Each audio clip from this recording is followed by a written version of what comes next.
Hi guys, let's continue with Engeron. I want to finish some other parts that I have very clear how I'm going to paint them, for example, leather parts. So it's interesting to finish them if we know how we are going to paint them.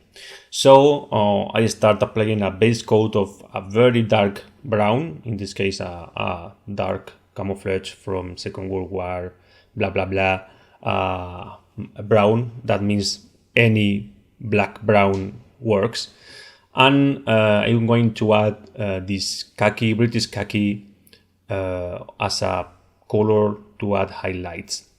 I choose this color because it's slightly green, and the green is the complementary color of red. So it's going to give me some extra contrast, and I think it's going to fit very good with the overall scheme of the figure. I'm using the different steps of highlighting to add texture, and I'm taking advantage of the texture to add the highlights. So it's a reciprocal technique or method to add highlights in the areas where we have texture, like the leather parts. As you see, my first layer has covered almost everything, or all the light planes in those leather parts. And I'm applying them with a big brush, old brush, and in a very rough way because I want to achieve some texture.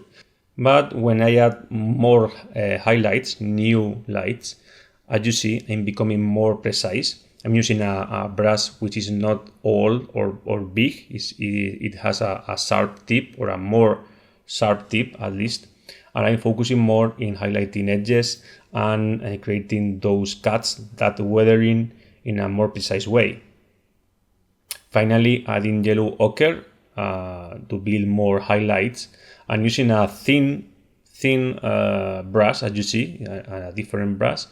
I'm focusing even more in the areas of the edges, and also in showing you or creating more cuts that are drawn over the surface in a careful way.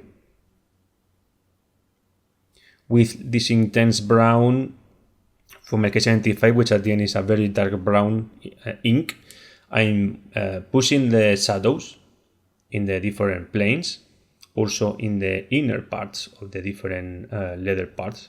As you see, this is like a dark lining, and the satin finish will boost even more the contrast in the different parts. After that, I can add final touches of highlights in very tiny areas, as you see, just to increase a bit more the contrast. The fabrics that are going to be made by leather, but you can choose any other color or material, but in my case are leather as well.